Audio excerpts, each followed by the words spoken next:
दो लोगों के संस्कार बिल्कुल अलग होकर भी अगर फाउंडेशन रिस्पेक्ट है, रिश्ता मजबूत है।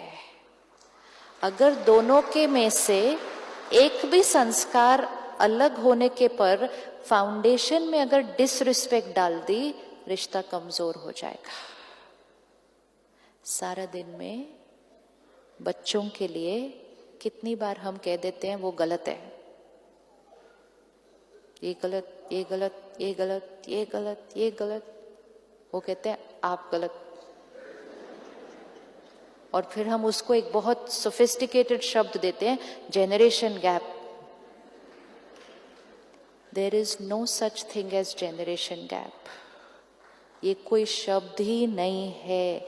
इट इज जस्ट दैट हर जेनरेशन ने नेक्स्ट जेनरेशन को कहा आप, जो भी अलग था उसको कहा आप गलत, उसने कहा आप गलत, तो हमने कहा हम आपको नहीं समझ सकते, उन्होंने कहा हम आपको नहीं समझ सकते, दुनिया ने कहा कोई बात नहीं, ये सबके साथ होता है, जेनरेशन गैप। नो, आज से सिर्फ एक शब्द को चेंज करना। उनके संस्कार हमसे अलग हैं, लेकिन वही संस्कार इस समय उनके लिए सही है, उनको वो राइट लगते हैं। पूरी दुनिया भी कहे ना कि वो संस्कार गलत है, लेकिन जिसका वो संस्कार होता है उसको वही राइट लगता है। और जब तक उसको खुद को नहीं लगेगा, वो अपने संस्कार को चेंज करने वाले नहीं। तो एक शब्द और कौन सा स्वाहा करना है? स्वाहा करना है। सुबह एक शब्द स्वाहा किया, कौन सा शब्द स्वाहा किया आज सुबह? एंगर, स्वाहा हो गया। हवन कुंड यही होता है, स्वाहा। फिर दोपहर के सेशन में स्वाहा, फिर परसों सुबह तक तो जो बचा सब स्वाहा। अभी कौन सा शब्द स्वाहा करना है?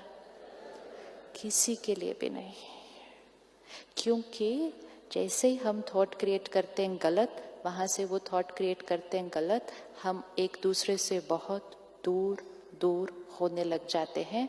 और जब हम एक दूसरे से दूर होने लग जाते हैं, वो हमारी अच्छी एडवाइस भी नहीं सुनते हैं, क्योंकि जब उन्होंने हम पर लेबल लगा दिया गलत, तो आपकी हर एडवाइस भी गलत ही होने वाली है उसके बाद। ओपिनियन अलग हो सकते हैं, संस्कार अलग हो सकते हैं, लेकिन foundation respect. Right right right. तो 8:45 वाले सही हैं, 9 वाले सही हैं, या 9:15 वाले सही हैं? इसका मतलब ये नहीं है कि जिसको जब आना है वो आए। This is where we have to do it right. This is where it has to be right. Discipline means आपको 9 से पहले आना है, लेकिन I will not create disrespect for you for coming late. दोनों चीजों में बिल्कुल फर्क है।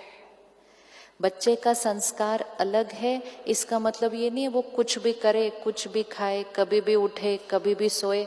नो, इट जस्ट मीन्स उसके संस्कार को समझते हुए, उसके संस्कार को एक्सेप्ट करते हुए अब उसको डिसिप्लिन करना है। लेकिन हम तभी कर सकेंगे जब हम दोनों एक दूसरे के, लेकिन जब हमने डिसरिस्पेक्ट ही इतनी भेज दी, सपोज फॉर एग्जाम्पल, आप लोग रोज सुबह कितने बजे उठते हैं नॉर्मल अपने अपने शहर में? हाँ, तो कोई कहेगा 5, कोई कहेगा 6, कोई कहेगा 7, what ever, everybody is routine. Okay, अब हम सब यहाँ पे उठते हैं 3:30। तो अब मेरा संस्कार आपका संस्कार अलग, तो मेरा 3:30 आपका 5 सपोज। अब अगर मैंने यहाँ से थॉट क्रिएट करनी शुरू की, 5 बजे उठते हैं, तो कोई टाइम है 5 बजे उठने का? कोई टाइम होता है क्या? 5 बजे तक तो मेरा घर का आधा काम खत्म हो जाता है, ये सोए हुए हैं अभी तक। This is rejection, this is rejection. अब वहां से पता है कौन सी एनर्जी मिलेगी? आपको रात को नींद नहीं आती, आप 3:30 बजे उठ के बैठ जाते हो क्या? आप हमसे दवाई ले लो, नहीं नींद आती आपको तो ठीक से, आएगा या नहीं आएगा? This is how it will start. I will reject you, you will reject me, रिश्ता ऐसे होता जाएगा। अब चेंज करते हैं। आपकी जो लाइफस्टाइल है, आपकी जो डेली रूटीन है, उसमें आप रात को देर से सोते हैं, तो आपके लिए 5 बजे उठना, 6 बजे उठना बिल्कुल सही है। हमारी जो लाइफस्टाइल है, और हमें क्योंकि उठ के सुबह 4 बजे मेडिटेशन करना है, हमारे लिए 3 बजे 3:30 बजे उठना बिल्कुल सही है। तो हम भी सही हैं और आप भी सही हैं। एनर्जी चेंज हो गई। अब जैसे ये एनर्जी चेंज हो गई, रिस्पेक्ट आ गई। अब जब ये रिस्पेक्ट आ गई, मैंने धीरे से आपको कहना है, आप कल एक बार 4 बजे उठ के देखना कैसा लगता है। तो chances of you accepting that advice बढ़ा या नहीं बढ़ा?